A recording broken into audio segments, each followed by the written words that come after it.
Yeah, I agree with a lot of what Nick, Chris, and Danny said, less with Adam it is. Because, since I joined the left in the 60s, I've been interested in what, maybe the phrase I'm using is too Nietzschean, but problematizing what the left is doing. The first leaflet I ever wrote for the left was in 1968 when Czechoslovakia was invaded, which had a socialist humanist political system that was invaded by an authoritarian country, the Soviet Union, in an imperialist manner.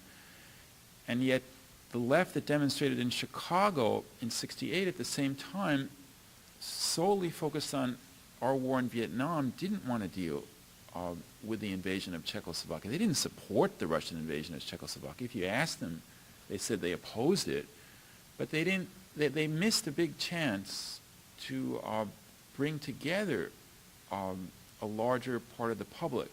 But that's the least important part of it. How do we appeal to a broader public? I maintain that this question that Nick and Chris were posing, what is the alternative, is very much connected with the critique that Danny and Chris were making of the left. Because whenever the left is silent about Ahmadinejad, and I'm leaving aside, let's leave aside, the really off-the-wall people who say, Ahmadinejad is like bearing the banner of anti-imperialism. Although he doesn't say he's a leftist, he really objectively is, if I can use that old Stalinist phrase. Leaving that kind of thing aside, the silence, in other words, the left just has a lot of trouble. They get uneasy when you say, well, what do you think about that Holocaust comments in Iran? They just don't, if we talk about that too much, that will kind of make people pessimistic about, and then we got to build for the next anti-war demonstration. But see, every time we do that we don't explore those critical questions, what we do is we lose a chance to talk about what the alternative is, because we leave as implicit that our vision of the alternative is whatever is opposed to imperialism, because we don't say what our alternative is. I am opposed to Ahmadinejad because looking at that and critiquing the Iranian Revolution is at the heart of the problem of what is revolution itself. The first modern revolution, the French Revolution, also produces a great terror, also produces Robespierre and the Jacobins, who do some great things. I mean, the Jacobins, that was the first major country to abolish slavery, which Napoleon took back, and then they had to abolish it a second time in 1848 in another revolution.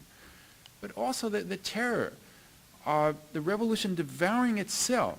Okay, that is something that's happened in other revolutions too, with Stalinism in Russia, for example, and many, many others. So we have to explore these, what Chris called the difficult questions of the left, and what form of solidarity to have, what Danny, how do we, it's not an easy thing to say, how do we have solidarity with the Iranian democratic feminist and student movement at a time that we also oppose the U.S. occupation of Iraq? It's just as hard a question as saying how in the 1980s could we support Solidarność in Poland and also support the Sandinistas, even though those two movements didn't like each other very much. They didn't. And so it doesn't happen automatically, but these are things that have to be worked out. And if we don't work them out, then we're not being concrete about what our alternative to capitalism is, because we leave open this notion of vagueness.